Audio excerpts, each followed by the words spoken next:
中山匠のサステナブルジャズ。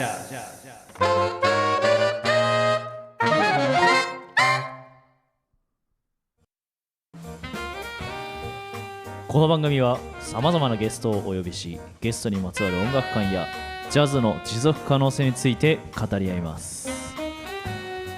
中山匠のサステナブルジャズ、お楽しみください。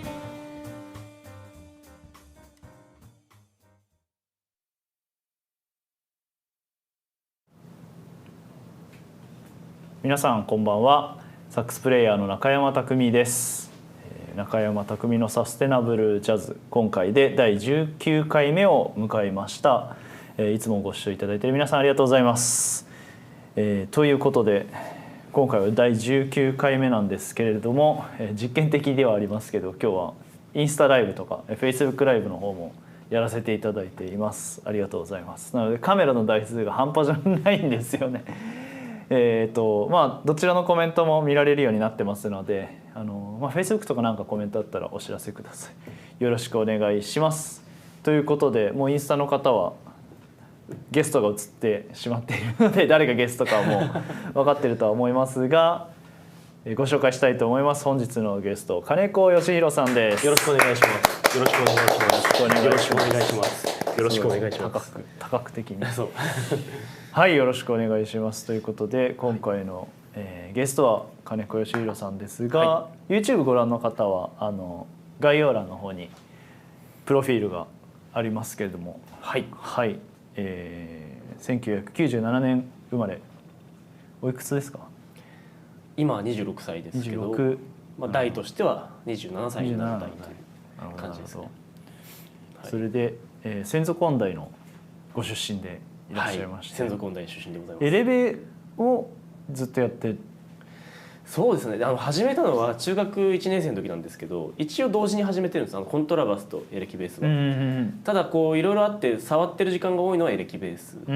ので、何も言われなかったらエレキベースでジャズもやるという。そうですね。明日も実は僕一緒だったですよね。本当に最近非常にお世話になってまして、はい、いろんなシチュエーションでご一緒させていただいています。はい、そんな金子義弘さんですけども、もうこのサステナブルジャズは最近ね、もう本当にいろんな方に出ていただいてて、なんか見たことありますか？なんかあんまり見過ぎないようにしてて、なんか話の内容にいっちゃうと、なるほどね。そうだけどちらっとやっぱ見てると、ってもう知ってる人がいっぱい出てて。なるほどなるほど。はい。そんな感じで今日はですね、その金子くんのバックグラウンドもいろいろ根掘り葉掘りはい。どんな考えを持ってる人なのかっていうのも聞いてみたいと思っています。はい、よろしくお願いします。よろしくお願いします。ベースはじゃあどんくらいやってるのかな？中学1年生からなんで14年やってる計算になるのかな。そのぐらいになっちゃいました。いや、僕も最近思ったんだけど、ついにサックス始めて、僕も12歳で始めて、同じなんです。でそうするともう今31なので、サックス吹いてる人生の方が長い。そうですね。今はどっちの方が長い？ベースを弾く前と弾いてからと。12年間プラス、僕もそうですね。ベース弾いてる人生の長いですね。そうなってくるんですよね。なってきますね。いつの間に。実感がないかもしれない。実感がないです。なるほどなるほど。はい、音大に行こうと思ったきっかけは？そうですね、本当にいろいろあったんで、じゃあ今日は全部ちゃんと喋ろうかなって思うんですけど。はい。こういうの話すきっかけ？いや全くないです。っていうか、こんなもう何ですか、楽器を持たずに喋る機会って本当ないので、今日はありがとうございます。はい。音楽自体は多分小学生の始まったぐらいからずっと好きだったんで、バイオリン習ったりピアノ自分で遊んだりとかしてたんですけど、ベース始めることになったところから話すと、あるバンドのベースの音がとにかく好きで、吹奏楽部があるって知って、で管楽器一切吹かないでベースとコントラバスずっとやってたら、そのままパートになったと。ですごくフュージョンが最初好きだったので、フュージョンばっかりこう演奏してたら、もうなんかお勉強が全くおろそかになってしまって行ける高校がなくなっちゃいまして、でもなんとかして高校でこう音楽がこう学べるところに行きたいなって思ったんで、その通信制高校でオリジナル学科が放課後に開催される学校があったので、そちらに行くことにしたんですよね。そこでベースを学んで作曲とか歌とかも勉強して、でそこで歌の先生が専属音大の先生でもあったんですよ。あ、なるほど。歌の先生がそうジャズの先生じゃなかったんですけど、そうロックとかのコースの先生だったんですよ。そこで専属音大の存在を知って、でフュージョンが好きということはジャズを内包しているところが多いってことで、これちゃんとジャズと向き合った方がいいのかもしれないなっていうことで、専属へたどり着きました。なるほどなるほど。そうやっぱりそういうなんていうかつながりによって知るっていうのはすごくありますよね。そうですね。いろんなきっかけでジャズ好きになる人いると思うんですけど、僕の場合は本当になんかこういわゆるこう間口的なところから入って、フュージョンという間口から入って、そうジャズが好きになっていってるのかなっていう感じがしますけど、はい。まあ僕も例えばその専属音大もその先生によって知ったみたいな話があったんですけど、まあ、僕自身は国立音大出身で、僕はやっぱり国立音大の存在を周りに国立の人がサックスの先生が国立音大だったりとかで、そういうつながりもあって、なんかこう身近に感じてたから国立に最終的になったのかなとかっていう、まあいろんなねもちろん要素もあるけど、やっぱりそういうのもあるのかななんて今聞いてて思いました。そうですね。そこから専属音大に行って、はい、フュージョン金子から、はい、フュージョン金子、ジャズ金子に、フュージョン金子だもんね。なんかのアカウント名がフュージョン金子。ツイッターのアカウント名ずっとフュージョン金子にしてるんですけどこれ面白いからっていうのもあるんですけど、まあまあフュージョンが好きだったっていう、あと最近は広い意味で考えてて、なんか僕自身はもうなんかジャズが好きっていうよりはたまたま音楽でジャズをやってるだけで、もう音楽であれば全てが好きみたいな、でいろんな音楽を自分の中に混ぜたものが自分になればいいなみたいなのがあるので、アカウント名は変えずにいます。なるほど、はい、素晴らしい素晴らしい、はい、それで専属音大に入って、はいはい、そこからはどんなライフなんですか？どんなライフ？そうですねでもジャズとの距離は本当に何ていうんですか、離れたりくっついたりの繰り返しでしたね。なんか好きだと思う瞬間もあれば、もう向いてないなとか、二度と聴かなくていいなとか思う時もありました。すごい。そうやっぱりフュージョンをやってれば自分はいいんだとか思っちゃったりとか、ポップスも好きだからもうこのままポップス聴いてればいいのかもしれないって思う時もありましたね。なるほど、どんな時に？どんな時？そうですね。どんな時だろう。でも周りに自分より明らかにもっとジャズのことを知ってる生徒っていうかがいたりとかすると、なんかこの熱意で自分はやってないんだなみたいな。その劣等感じゃないけど。劣等感っていうんですかね。なんか自分が最初から同じぐらいの熱量でなんか向き合ってるものってやっぱりフュージョンだったから、そうジャズに最初からその熱量で向き合ってる人の存在をなんか知っていくうちに、なんか自分は結局何がしたかったんだろうみたいなやっぱ考える時期はありましたね。なるほどなるほど。でもやっぱりやりたいし。質問いただいてます。質問ですか？ベースの音って最初から耳に入っていましたか？めちゃくちゃ入ってました。小学1、2年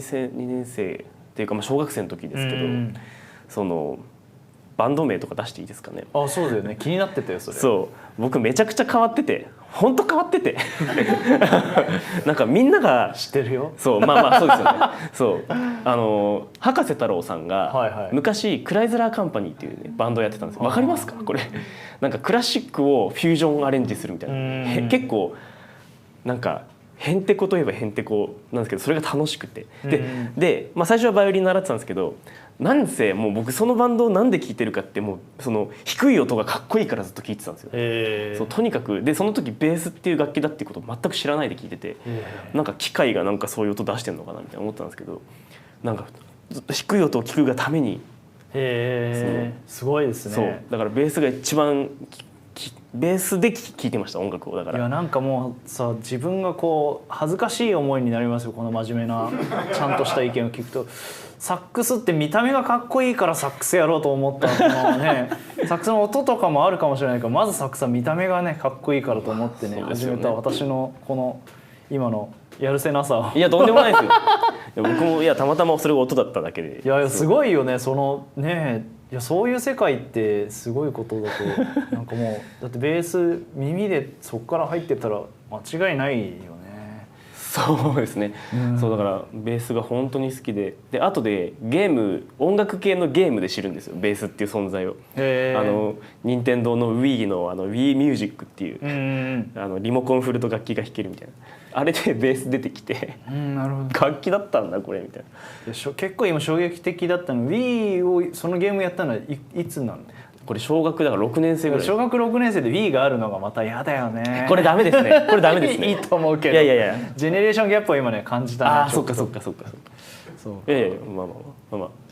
そうそれでベースやりたいってなってどうしたらベースができるんだってことしか考えずに中学生になっていくうちに部活だ音楽吹奏楽部だみたいな。でベースはあるのかみたいなベースのことしか考えないで入部じゃない仮入部して。そう一応ドラムとかサックスもちょっとはやったんですけどなんか誰もやる人がやっぱいないんですよベースって。だからあれよあれよという間に僕がベースになって。なるほどねすごいいやそれで、専属で、でもその結局ジャズも聴くというか今もやってるそうですねわけじゃん。はい明日もちょっとジャズっぽいセットリストですけどそうですねはいどうしたのっていうかそのフュージョン加入とはどうなったの？どうなったんでしょうね。さっき言った通り広い意味でのフュージョンになってってるのでもう音楽というものができればいいな何をやってても金子義弘という楽器であればいいなっていうのはあるんですけどジャズとの距離感でいうとめちゃくちゃ近づいてます今は。間違いなく大好きなものになってます。それはなんで？で僕いつもそのきっかけがいつもおかしいんですよ去年の11月ぐらいなんですけど、ローランドの、ジュノ DI っていうシンセサイザーがあって、うちでそのなんていうんですか遊んだり音楽作るためにそれでこういろいろ弾くんですけど、なんていうんですかプリセットで入ってる楽曲の中に「Have You Met?」っていう曲があるんですよ。でこれがもう完全にパッド・メセニーの音楽をなんかちょっと模倣した打ち込みの音楽でいや待ってよとその前に「Have You Met?」っていうなんかジャズの曲なかったっけって調べてったらあれですジョーパスさんの「Have You Met Miss Jones の」入ってるアルバム「バーチオーゾン」でやったんですよ。でこれ聞いてすっごいなんか今まで聴いてきたジャズの中で一番なんか稲妻が走ってそっからジャズが本当に好きになりました。なんか面白い本当ですか本当ですかなんかそれは、具体的に何が良かったの？何に稲妻が走ったの？なん稲妻走って髪の毛の色変わっちゃってちょっと善逸以来のね善逸以来本当ですねじゃあね善逸以来何に走った専属学園音楽大学いる時に、唯一ベースじゃない先生に習ってた時があって、それがテナーサックス奏者の川島哲郎さん。一昨日まで一緒でしたね。なんかそういらっしゃってましたね昨日まで一緒、なんですけどその川島さんが一番もういつどこで口を開いてもって言い方おかしいですけど、おっしゃるのがもうそのどれだけ自分で自立して自分一人で音楽が成立できるかっていうことを言ってて、なんかそうなんだろうなみたいな頭では分かってたんですけど、なんか心から理解することがそこまでできてなかったんですけど。なるほど。じゃあその曲っていうよりもそのジョーパスのそのテイクが良かった。そうです一人で演奏するアルバムだったから。ソロのジョーパスさんなんだ。ソロのジョーパスさんだったので一人で演奏して一人で音楽になるってこういうことだったのかってすごいそこで思ったんですよね。なるほど面白いね。これがなんかジャズは一番多分できてなきゃいけないし、本当ならどんな音楽でもそれができてなきゃいけないなって強く感じれたのがその一人のソロアルバムなるほどだったっていうので、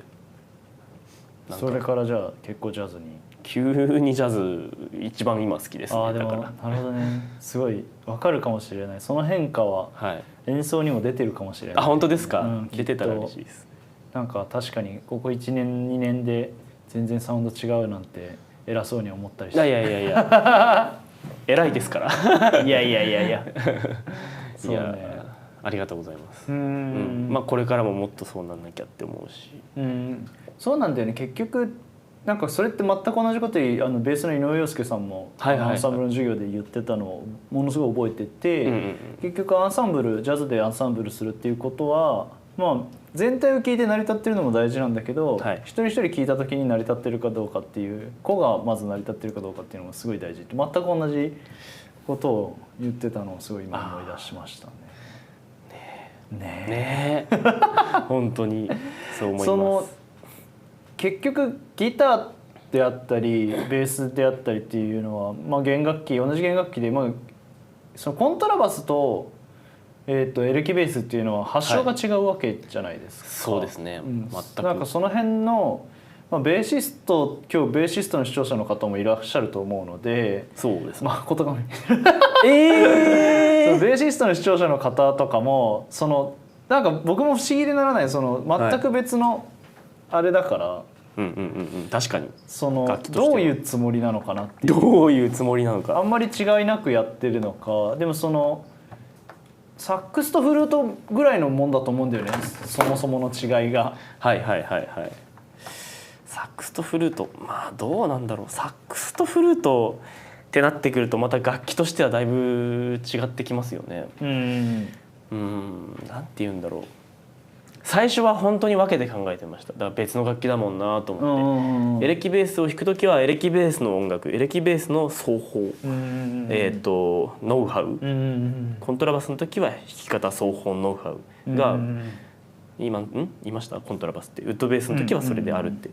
思ったんですけど、もう最近はそこも含めてもう金子義弘みたいな自分というものから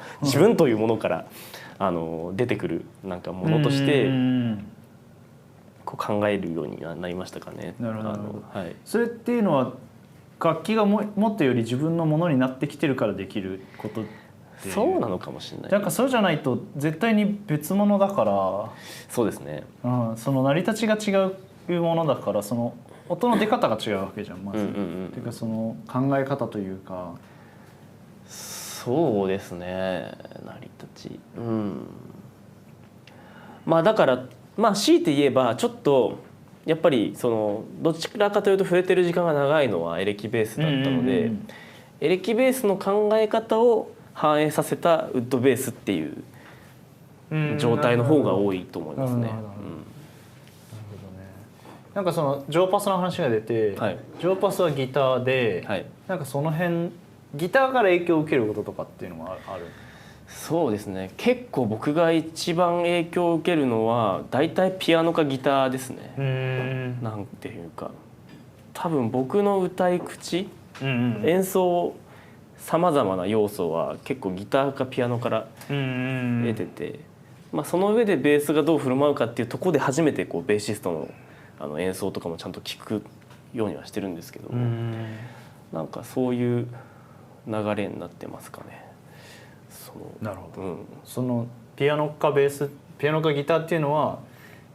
なんでハーモニーなのかフレージングなのか、なんでだろう。いろんな理由があると思うんですけど、特にピアノでいろいろ聴いてしまうのはやっぱりピアノってやっぱり全部の帯域を網羅している楽器なので、視覚的にも音の情報が分かりやすい楽器なので、自分もそれが理由で一番なんかベースより前から触れてた楽器だっていうのもあって、なんていうんですかね、一番素直にアウトプットできてる楽器なんじゃないか。頭で鳴ってる音楽が結構素直にアウトプットしやすい楽器がピアノなのかなって。でそういう人が考えてるフレージングが一番なんかベースにも反映させたいっていうか、そのベース弾いてるからといってベース頼りなフレーズになりたくないとかそういうのもあったりとかして、どの楽器にもその楽器特性の演奏ってあるんですけど、その楽器特性のその楽器が持っている特性に頼ることなくなんかこう音楽を反映させたいっていうところから自分の楽器じゃないものを結構反映させたがるっていう傾向はありますかね。なるほど。これすごく面白いテーマだと思っていて、どっちもあると思ってて、チャーリー・パーカー、サックスの話になっちゃうんですけど、僕のチャーリー・パーカーはやっぱりどちらかというと楽器の持ってる特性、アルトサックスだからこそ吹けるフレーズを、だからパーカーってこのキーではこのフレーズやるけどこっちのキーだとこのフレーズやらないっていうのがすごくあるプレイヤーで、それはもうまさにサックスで早く指が回るかっこいいフレーズに特化していったタイプのアーティストで、オーネット・コールマンはそれを全く否定している。なんかもうそうじゃなくて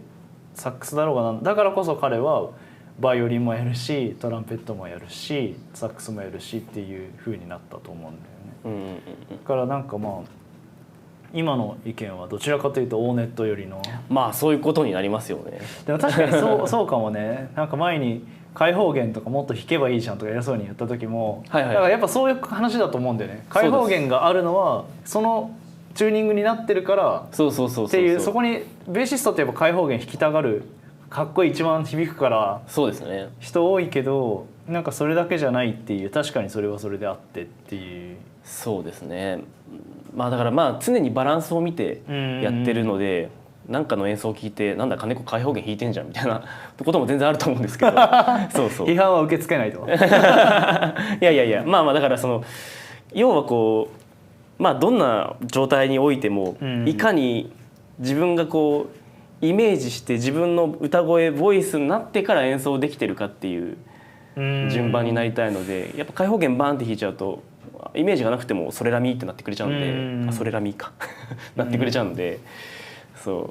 なるほど。でボイスっていうんだけど歌もね、はい、ちょっと今日声の調子めちゃくちゃ悪いですけど、コンディションめちゃくちゃ悪いですけどはい。それいつから？これいつでしょう。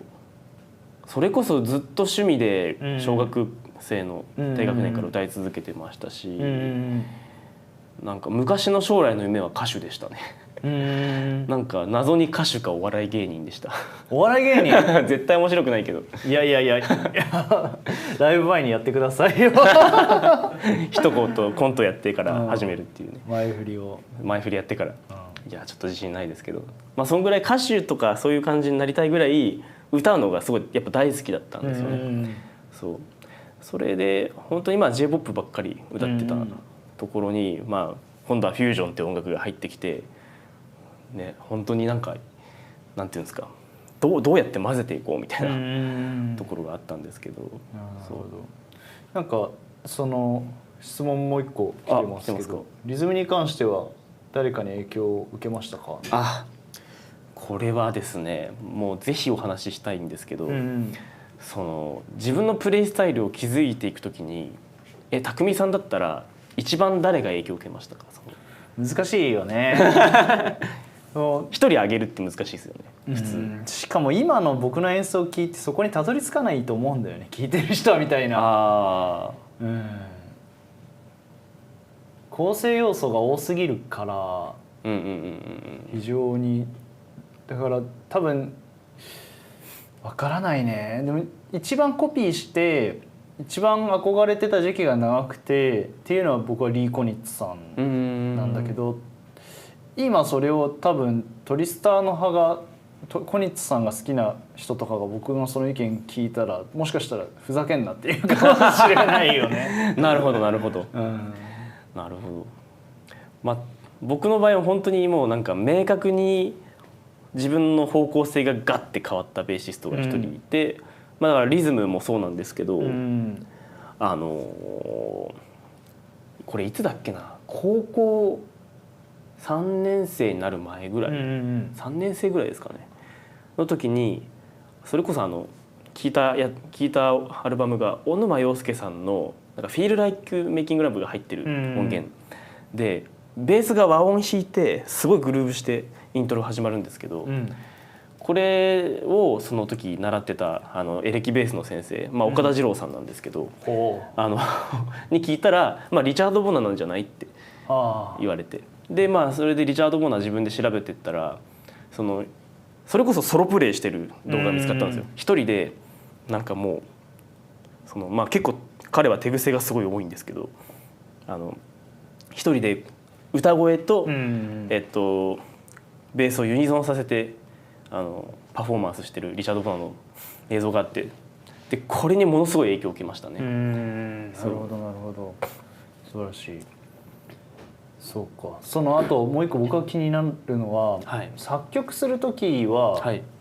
どういうふうに作曲して。もうなんかひらめき一択なんですよ。なので暇であればあるほどひらめくし湧いてくるんですけど、今は外で演奏させていただける時間がまた再び戻ってきたので、暇ではなくなってきた時に全然思いつかないので、曲最近作れないんですよね。なるほどね。だから暇が曲を作らせてくれるって、ちょっと作曲をメインに活動してる方にはちょっとなんか暇とはなんだみたいなところがあるかもしれないんですけど。なるほど。いやすごくわかるかな。僕も前はそうだったから結構、で今はなんかこうそうじゃなくても時々本当ですか。なんかこう出てきてて貯めとけるじゃん。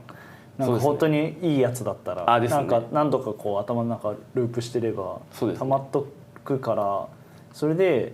ある時まとめるって感じ。いいですね。ちょっと暇ができたら、そしたら割とここのところ今年とかすごいできた曲多いし、なんかちょっとフェーズが変わってきたなっていうふうに思う。そうきっと時期によっていろいろかもしれない。そうですね。時期は時期ですよね。その書く時は何か楽器を使ってフレーズを紡ぐのか、もう頭の中で完成しちゃうのか、ピアノを弾くのか。まちまちですけど、でもやっぱり頭で鳴ってるのがやっぱ先ですね。頭で鳴ってて、これどうやってアウトプットしようって思った時にピアノの前に座って声を出しながら、それが DTM だったり楽譜だったりはいろいろなんですけど、っていう順番でやっぱ作曲はしますかね。なるほど。面白いね。なんか来歴として、あと触れとかなきゃならないこととかありますよね。来歴としてあと触れとかなきゃいけないこと。イノサイド。そうですね。多分サスティナブルジャズ何度か前に出てると思うんですけど、ドラムの関根豊明と、メンバーなんですけど一緒なんですけど、あとはピアノは市川空君、でボーカルはハレモネちゃんっていう子なんですけど、とやってるイノサイドっていうバンドがありまして、これこそみんなジャズやってるのですけど、イノサイドやってる時は思いっきりロックやるっていうバンドで。そうですね。これは本当に僕の第一感情としてはもうただただ僕はそのボーカルのこの歌声を聞いて、なんかこれを音楽にもうしないわけにはいかないなっていうところから入ったので、素晴らしいですね。みんなに聞いてもらいたいという。いやちょっとこれは皆さんちょっと聞いてほしいです。なるほど。イノサイド。もう YouTube にいろいろありますもんね。そうですね。PV 上げたりとか。あと今もレコーディングが終わったばっかりで、5月末ぐらいにレコーディング、7曲とかして、アルバム今制作中ですんで、ライブでは全然演奏してるんですけど、どれも本当にいい曲なんで聴いてほしいです。それではこの辺で金子くんの演奏も、イノサイドはまた後で見てもらえるとして、今回はですね、先週かな、先々週ぐらいに、この今配信してる近所のカビートという会場で演奏した時の映像がございまして、僕も参加してるんですけど、ボーカルのピアノとボーカル松下聖也君が、メインで、ドラムが関根豊明君、さっき言ってたと僕と金子君とで演奏してる時の、出来たてほやほやの映像がありますので、それをちょっとご覧いただきましょう。どうぞ。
はいということで聞いていただきました。もうなんかこれ最近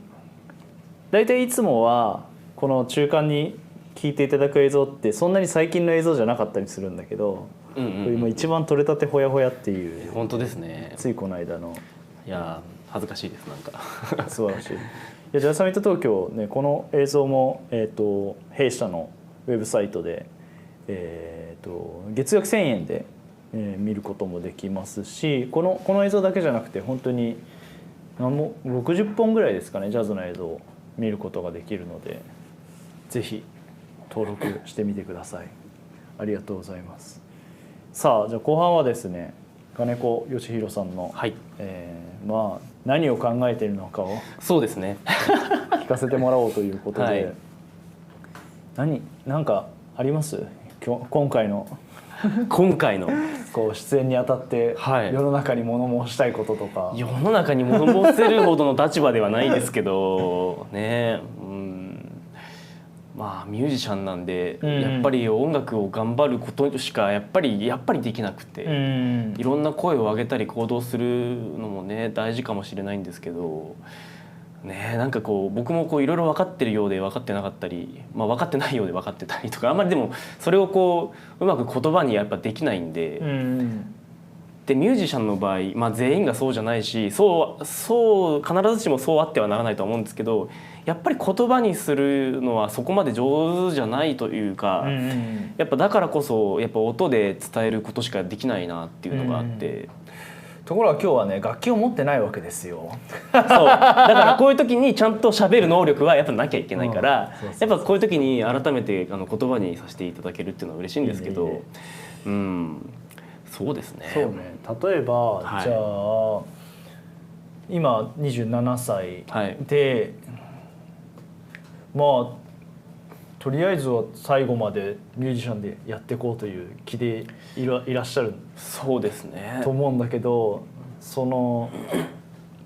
ビジョンとかなんかある、いくつまでにどうなりたいとか。そうですね。まああるんですけど。宣言しときたいこととかないの？宣言しときたい。もう僕こういうの本当になんかこうなんていうんですか。言わないで実行したいタイプみたいなところがあって、だけどいやでも言います。むっつりってやつですね。むっつりってやつです。そうだけど本当にまあ音楽を始めた時から、今までずっと一貫してるのはもうなんかその世界で通用するようになりたい。まあ、人格も含め、演奏も両方とも含めて世界で通用するようになりたいですね。どこの文化、年代に行ってもこう伝わるような演奏ができるようになりたいと思ってます。それが一番大きいですね。それは難しいね。難しいですね。例えばそれはさ、金子くんがそれを達成してると思うアーティストは、まあ、リチャード・ボナーとかそうなのかな。リチャード・ボナーはある種僕はそう思って聞いてます。そうするためには何が必要なのか僕に教えてください。何が必要？でも匠さんは結構なんかしてる側だと思ってるんですけど、まあいろんなことを決めつけないことだと思ってます。なんか自分の固定概念とか、知らないものとか、まああと嫌いなものをだとしても、それをなんかやっぱその自分の見えてる世界だけなんだけど、それをなんかその世の中の間違ってることとか正しいことに当てはめようとしないことが一番大事だとやっぱ思ってて、っていう生き方が音楽に出ちゃうと思うしっていうのはやっぱ匠さんも多分そういう方だと思うんですけど。いやそしたらもうちょっと質問を変えて、はい、ちょうどさっき川島哲郎さんの話が出たから、川島哲郎さんとちょっと帰り道に面白い話題に聞きたいです。僕それまあね、こういうテーマですから中山匠のサステナブルジャズですので、はい、その時出た話題っていうのは、まあ、今ね AI がこうすごいもう来てるわけですよね。来てます。その AI が来てる中で、まあ例えばねマイルス・デイビスみたいに演奏してほしいって AI に言ったらマイルスみたいな演奏を提供してくれる可能性がある。じゃあリチャード・ボナみたいに弾いてって言ったらリチャード・ボナみたいに弾いてくれる可能性があるってなってきた時に、金子義弘、あるいはだけじゃなくてジャズミュージシャン、ミュージシャンという職業が今後どうなっていくのかっていうことはどう思いますか？いやー今一番ね考えてるというか、ねそれで本当にそういう演奏できちゃったりするからショッキングな話ですよね。いやでも僕はやっぱ、信じたいっていう部分が大半を占めてると思うんですけど、やっぱり人間がやっぱその何かを生み出してそれを再現すぎるに尽きないだと思いたいです。やっぱ過ぎない、AI の音楽っていうのは、そう思いたいだけなんですけどね。それがさ川島さんも言ってたんだけど、例えば、じゃあマイルス・デイビスのなんだろうな、調子のいい時のマイルスにしかならないわけじゃん。ある意味AI にマイルスの何年代ぐらいのマイルスの感じで、例えばじゃあマイルスがやってないスタンダードナンバーを聴きたいってなって、じゃあそういう風に演奏してってなったらさ、それで事足りちゃう、マイルスには勝てないみたいになる可能性はあるわけよ。その AI マイルスAI マイルスにはかなわないみたいなさ、その辺ってどうしたら、でもそういう時代は間違いなく来るわけで、そうですよね。どうしたらサステナブルに僕らは演奏し続けることができるのか、はたまたもうする必要はないのか。いやちょっとなんだろう、こうどうするかは僕も本当にだから考えっぱなしなんで言葉にうまくできないですけど、どうだろう、ね、考え続けるというか、人間がもう負けじとイメージし続けるしかないのかな。なんかその AI が、要は AI がその AI というなんかその自我を持って立ち向かい始めたらそれこそかなわないんで、人間絶滅みたいな世界になるかも分かんないんですけど、人間絶滅しないんだったらやっぱり AI 自体も人間がこういう機会があったらいいなってイメージして作ったものだし、結局今のところ人間がマイルスみたいにやってって言ったから AI が作ってくれるわけだから、この人間が思ってるこのマイルスみたいにが尽きないようにしないといけないなって、なんかやってみたいな、だんだんなんか何でもいいからみたいな、AI に任せるっていうよりはやっぱりその人間が考えてるものをアウトプットする道具がどんどん増えてきたよねっていう順番が変わってしまってはいけないなっていう。じゃないとやっぱり AI に逆に「おい人間あれなんかやれ」みたいな時代が来ちゃうのはしょうがないので、人間がイメージし続けるしかないんじゃないですかね、そういう未来を。すごいやっぱそのあくまで今は人間と言ってるのはリスナー側の目線だったんだけど、そのリスナーがそれがそのミュージシャン側の目線だとどういう答えが出るのかも聞きたいなっていじめみたい？いや大好きです。興味ない。大好き。いやどうすればいいんだろう。だからこう演奏がこう、そうだからそのお客さんがじゃあ今日のファーストセットは AI マイルスです、セカンドセット金子義弘ですってなった時に、いやファーストだけでいいよ AI マイルス聞けんならって思われないために僕らはどうしていけばいいのかっていう。難しいですね。寂しいですね。でもなんかね、僕はそのこれは僕の中ではそれなりに答えを持ってて、今日今この視聴してくださってる方って金子くんのファンの方とか知り合いの方とかいらっしゃると思うんだけど、なんかそういう人たちにとって AI マイルスって金子義弘より魅力的じゃないんだよね。だからそれは演奏を自体にフォーカスしていることもあるけど、やっぱりそのパーソナルなんだよねって全部含めて音楽家っていう職業で、だからその AI というものにこうなんかこうキャラクターがもしかしたら出てくるのかもしれないけど、それはアニメだったり、いろんなところでそういうものはすでにあると思うんだけど AI にはまだそこまではないと思うんだけど、でもなんかあくまでやっぱりミュージシャンっていう仕事自体は人を売ってると思うんだよね。人間としてどうなのかってさっきも言ってたけど、だからそこが圧倒的にこう強みであり、なんかそこに関してはAI マイルスにはAI マイルスは AI マイルスだってマイルスではないから。そうですね。だからそこはやっぱり人間が音楽の良さっていうの、人間が音楽がいいって感じるのは、なんかそこの人間が人間に求めてる何かがあるからなんじゃないのかなっていうふうに思いましたね。褒めていただいてます。庄司さん、カラオケができてもミュージシャンは必要とされているし、リズムマシンが登場してもドラマが存在していることと同じなのでは。まあそうですね、同じことかもしれないね。そう思いたいですけどね。なんかそうだから今のところだからさっきもちょっと言っちゃったかもしれないですけど、なんかやっぱ模倣しか別にしてないから、AI は、自分からクリエイトしてってないし、自分の意思で。だから別にそういう意味では負けないと思います、人間は。自分というものさえ強く持ってれば、その自分っていう人が、例えば僕だったら確かにその分かる分かる、リチャード・ボナみたいに演奏しなきゃなとか、なんか何年代のあの時のなんか音楽みたいにやんなきゃなとか思わない限り、まあ思ってもいいかもしれないけど、結果的にそれがなんか自分というフィルターを通して自分というものをやっぱり演奏することができるんだったら AI に負ける日は来ないと思います。そのクリエイティブにならな人間側がクリエイトする側として支配し続けないといけないっていった意見がまさにそのミュージシャンとしてもそうかなと今思って、例えばじゃあ20年後のマイルスを演奏してって AI に言ったとして多分できるようになってくるんだよね。なんだけどそれもこっちもこっちで想像することができるわけよ。それはもう妄想の世界だから、それが AI の方が面白かったらやっぱ AI の勝ちだし、こっちの方がもっともっとクリエイティブに面白くできるかもしれないっていうそこだよね。そうですねまあ戦いといえば戦いかもしれないし、どうだろうね。まあとりあえず今のところは全然別に焦ってはない。今のところは焦らないですけどね。なんか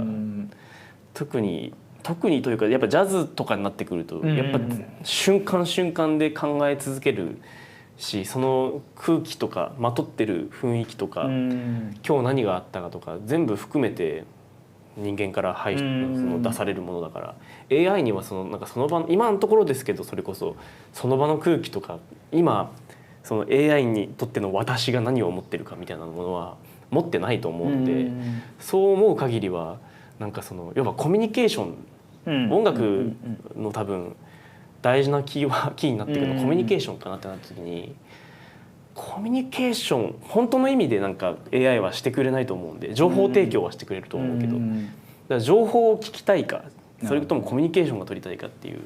議論にもなってくるのかなっていう。なんか一個全く別の角度からの質問として、まあジャズ界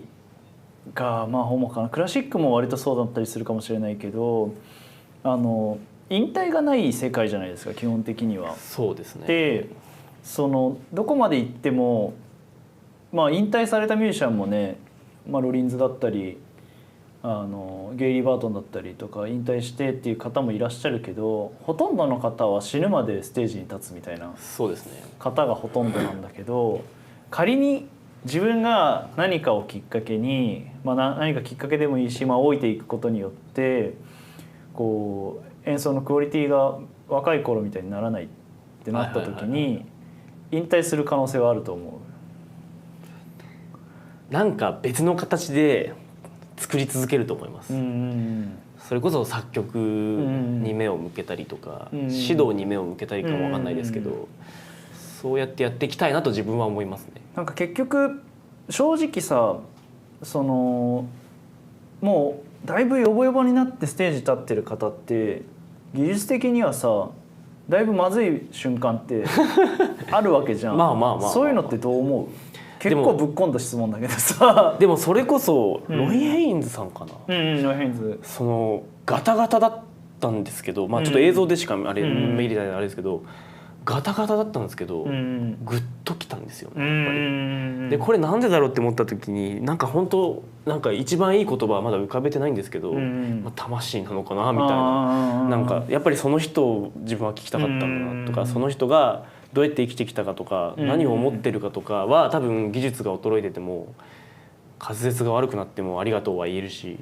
そういうのがそういう深みが聞きたかったのかなって、そのロイ・ヘインズさんのなんか90何歳の映像を聞いて思ったりもしましたし。いや分かる分かる。僕もやっぱりねいろんな場面でいろんな演奏を聞いたり実際に見たり、まあ、一緒に演奏したりとかあるけど、なんか、同じように感じてて、だから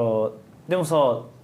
それ AI の話と関連してるのはまずはそこ AI は常に絶好調なマイルスができるけど、調子の悪いマイルスもさライブで見たら貴重なわけよ。そうですね。まあそのロイハーグローブとかもさすごいもうオーバードーズで最後亡くなっちゃったけど、そういうさ様まで含めてさ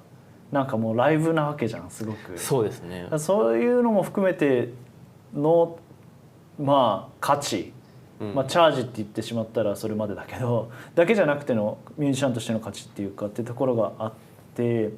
でもなんかその一方でさ僕らはさ一生懸命プロのミュージシャンになるために練習してきたわけじゃん。そうですよね。なのにさ最後はさ下手くそでもいいとかさある意味今の若者にさその音大目指して頑張ってる子とプロ目指して頑張ってる子にさいやいやそういうことだから練習しなくていいよなんてさふざけんなって話じゃん。まあそこはそうですね。どうなの？いやそこはちょっとまた分けて考えるべきというかなんて言ったらいいんでしょうね。やっぱこう表現したいものがあるっていう順番なので下手でもいいじゃないっていうか、まあだからやっぱ結果よりプロセスが大事みたいなことをよく言うと思うんですけど、まあ結果的に上手くなることもあるし、まあ結果的に下手なままの可能性もあるけど、やっぱ何が表現したいかっていう順番じゃないといけないんだなっていうのが、なんかさ全く例えばさ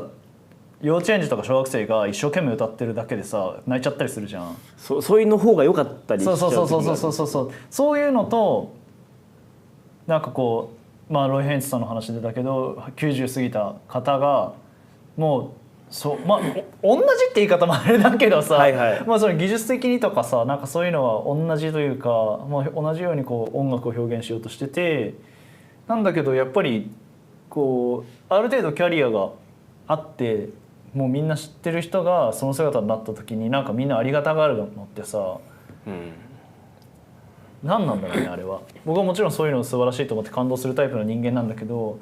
なんかもしかしてさその真逆の見方をしてしまえばさなんか自分がもしそうなった時の姿を考えてありがたがっちゃってるのかひねくれた言い方するとなんかこうその辺の価値ってなんか良くない言い方だと同情なのかどうなんでしょう。やっぱその年になったことがないからまあね、まあ、そこはちょっと未知ですよね。まあ、そこを知りたいのもあるかもしれない。でもさそういうの抜きにさ多分それがロイ・ヘンツと知らずに、僕らはさロイ・ヘンツのさキャリアを知ってるからさらにありがたくなっちゃうけどそうですね。なんかなんかその辺でさパッとロイ・ヘンツが同じようなパフォーマンスしてもさ多分なんかすげえって感じる人は感じるのかな。これちょっとだから明日生まれ変わってみるとなんか永遠に解決しない問題っちゃもんなんですけどどうだろう分からないとしか言えないかもしれない。ちょっとやっぱ自分ねなんか僕も分からないし僕は今の僕だからロイ・ヘインズそう思ったけどその例えばジャズを全く聞いたことない人とかから見たらこの人なんか8ビートも叩けないのかみたいななんかテンポキープもできないみたいなだから本当に分かんないだからまあ個人個人の世界にですよね。まあそうだねそこは。でもさ今の話もその今日めんどくさいね俺いやもうちょっと突き詰めたいです。結局さでも多分全くの素人って8ビートも叩けないって思わないんだよね。まあ確かにそうですね。だから多分その中途半端な知識を得た人たちがその無駄なフィルターでジャッジメントをするのかもね。そうだからまあそこはちょっと面倒なことが起きてると思いますそこは。だからまあ一人一人が純粋になんなきゃいけないなってそういう時に思う。そうだね自分の今の感性で。いやどうしても思っちゃうもんねなんか。だから自分も含めてもう僕は充電が切れました。ってかインスタもあれかなインスタが終了しちゃったんだ。そう大丈夫。なので何でしたっけそう何でしたっけ意識がそうね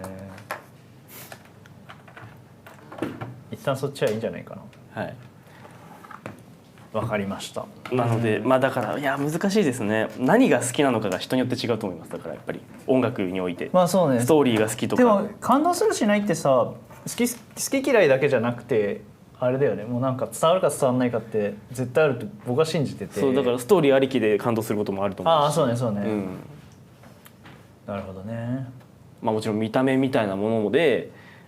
この人がこの演奏してるとか、そういうのも絶対あると思うし。でもさなんかさミュージシャンとかミュージシャンじゃなくてもさこうオーラじゃないけどさそうですねあるよねと思ってなんか僕一回すごい世界的なもうだいぶ年配だけどバレリーナの方がまだ現役って方とお会いした時にもうなんかその人の目がもうすごいキラキラでなんか人に感動しちゃうなんかその人はどんなキャリアか知らなかったけど会っただけでなんだこの何かを常に放出し続けるエネルギーみたいななんかそういうのってあるなと思っててですね。なんかすごい話があちこち行ったけど結局それってさ AI にはできないからでそれがさこっちも感じられないと思うんだよね AI 同士でそれを感じることもないしそうですね、まあ、そこでも魂って言い方したけど、やっぱそこにこう答えがあるというかだと思いますね。って俺は思ってる。いやもうその通りだと思います本当に。はい。そうね。どうなるんでしょうね。なるほどね。面白い。もうなんかいや面白いです。話題の提供元は川島哲郎さんでした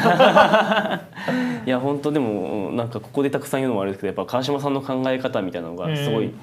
きで、いつお会いしても何かしらなんていうんですかたった一言でそれから先考え続けなきゃいけない考え続けたくなるような言葉をくださるので、いつもその会うのが楽しみでそうだよね最高だよね、そうなるほど。ありがとうございます。はい、ありがとうございます。もしまだ話し足りないこととかなんかきっといっぱいあると思うんですけどなんかここまでバーって来てしまったし、なんか何が聞けたらいいのかなっていう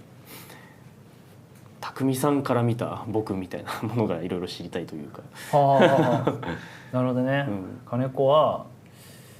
そうだね変な子だけどなんだろうねまあ真面目だよねすごく、めちゃくちゃ真面目で真面目なんだけどなんだろうねでもやっぱりすごく耳が中心に生きてるんじゃないのかな今日話してまた思ったけどだからなんだろうさっきベースが音から入ったっていうのもすごいことだと思うしいないよねこの音は何の音か気になってってさなかなかそこからスタートなんか鍛えてってそうなるっていうのはすごくあると思うんだけどこの音何なんだって気になっていくっていうのはさどうしてもやっぱ日常生活で僕も今はさ先に耳だから例えばこう普通に道歩いてても車来るって分かるのは先に耳だもんね視覚よりみたいな生活をしてるわけだけどそれがもともとあったっていうとこなんだと思うんだよね。そうかもしれないですね。それが素晴らしいんじゃないかな。だから真面目すぎちゃうね。はい真面目すぎちゃうと思ってて、まあ僕だから金髪にしたんでしょ。ちょっとめちゃくちゃにしてみようかなってそう、だからまあ普通に今僕の課題っていうかだと思ってます。なんかその真面目いいことなんだけどなんかもっといい方に使わない。真面目にふざければいいんじゃない？それそうちょっとそれになりたいっていうのは怖いけどね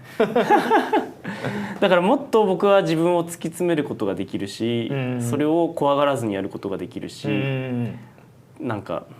まあそのためにはこのなんだろう真面目とかっていう特性をもうちょっとそのなんていうんですかねなんかこう広げる方向に使う。なんか真面目だからあんまりこれやんないでおこうとかじゃなくて真面目だからこそもうちょっといろんな取り組み方を変えたり増やしたりとかっていうのをもっとしたらもっと素敵なものが皆さんにお届けできるんじゃないかなって思いながら過ごしてます。いいっすね。はい。なるほどね。あとはなんかこう優しい気遣いというか、これもよく言われるんですけど、そうですか？何も分かってないから。なんかさ、そのさ、空気読めないやつっているじゃん。はい。散々。まあいいや、それはやめてみましょう。そういうのはさないよね。こう。そうですね。多分僕なんだろう。生まれてこの方座右の銘が多分人の振り見て我が振り直せだから、人の悪いところ見たら自分が気をつけようってなるし、人のいいところ見ても自分がそうなろうってやっぱ思うし、みんながそう思えば平和なのになって思ってて、でまあもちろんみんな何かしらろくでないところがあるから、それはサポートし合いつつ、自分がでも真っ先になんかそういうところ気をつけられるようになったら、とりあえず自分がいることで場の空気が良くなるっていう仕事をしたいんですよ。なんか空気清浄機、空気清浄機です。人間空気清浄機にはなりたい。結構だから今何色になってるの、この僕の空気によって。いやわかんない。黄色ぐらいになっちゃってる。普通は緑でこうね、ものすごい勢いで捨てたりとかしてわかんない。やっぱ赤だ赤ピッピみたいなね。ちょっとフィルター真っ黒みたいな、分かんないですけど、そうだから人のフィルターでもそれそうだから人のフィルターだから人のマイナスなエネルギーを吸いすぎて自分自体が真っ黒なフィルターになっちゃうのはやめたいな。そういうところのためには自分のためにもうちょっと生きてもいいし。そうだね、確かにね。そうだからそういうところはちゃんとなんていうんですか、自分を出していけるようになりたい。すごいね、自己分析もちゃんとできてる、ね、そういう人間なんですよ。なんかそういう人間だということだけでも今日は分かって伝わったでしょ。寝てもらえればいいかなと思います。なんか自分のアルバムとか作ったりしないの？また作りたいとは思ってます。今までなんか歌で曲出してきましたけど、なんせこう自分と向き合う時間がいっぱい必要だからまたやりたいと思ってます。なんかさ、そういう時アルバム作った時とかさ、ラジオ出たりなんかインタビュー受けたりとかってしなかったの？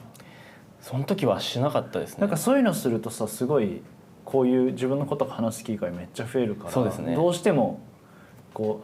ういっぱい喋ることになるよ。そうですね、どうしてもね。でなんか僕もさ、自分のアルバム作ったとか、まあ結構いろんな取材をさ受けさせてもらってるけどさ、どうしてもさ、大体何をきっかけにサックスを始めたんですか？確かに散々多分答えて、そう同じ、これさもうネット調べればいくらでも出てくるんだよなとか思っちゃう。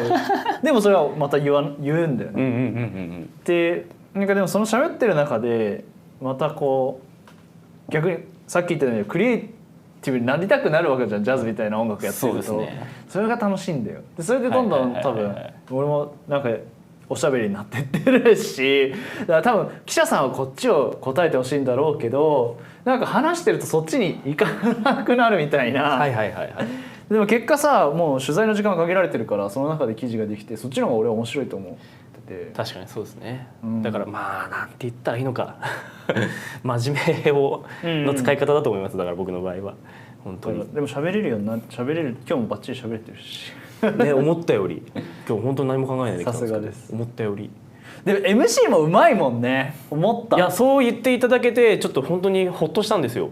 5月15日にこれなんだ15日にそうやったんですよ。リーダーライブやったんですけど、匠さん来ていただいて、シットインとかもしていただいて、で僕がリーダーだったんでめっちゃ喋ったんですけど、なんかね、喋れてました。いいんだよ。なんかいやさ、若くてさ喋れるとさ、なんか嫌味になっちゃう人もいるんだよ。なんかこうさ、こいつステージ慣れしてきてるわみたいな見え方しちゃう方もいて、なんかこうちょっと笑い取りに行ってますよみたいな笑いの取り方だったり、なんかそれもだからそういうのも全くなく、すごくただ伝えたいっていうのがどん素直になんか来て、いや素晴らしいなって思ったんで、今日もそういう意味でも喋ってほしいなと思ってお声掛けさせてもらいました。今日は張ってでも来ようと思いました。ありがとうございます。実際張ってきたし、なんか嘘ですけどなんだそれまあね、そうですね。ありがとうございます。リーダー作とかリーダーライブっていうのは今後もうちょっとしていきたいなと思ってます。いいですね。それはアルバムはあれだけど、ライブはなんかあるの？近々。ライブそうですね。でもちょっとまたリーダーはちょっと今ちょっと、決めにくくなっちゃってて、でもその5月15日と同じメンバーでまたやりたいと思ってて、その時はもう自分が思うジャズと自分のオリジナル曲やったりもしたいと思ってますし、渋谷の琥珀さんで出させてもらったんで、マリコさんもサステナブルジャズ出てると思うんですけど、そうですね。あとは本当に呼んでいただいて出てるジャズが多いのでウェブサイトがあるの？ツイッター一応あります。ツイッターの、プロフィールの、下のところにリンクがあって、そこから一応なるべく更新していますので、そちらもチェックいただいて、問い合わせもできるようになってます一応。各種 SNS、全部概要欄に貼ってあるんです。ありがとうございます。イノサイドの YouTube も。はい、イノサイドもぜひ聞いてください。僕が暴れてます。はい。ありがとうございます。じゃあそんなところで、いいですかね。ですかね。そう1時間でインスタ切れちゃって。ですよね。コメントいっぱいありがとうございました。ありがとうございます。今保存とかすればよかった。ではでは。はい。いいですかね。こちら。はい。じゃあ皆さんご視聴ありがとうございました。ありがとうございました。僕はまた来月もお会いしましょう。ゲストは金子義弘さんでした。ありがとうございました。ありがとうございます。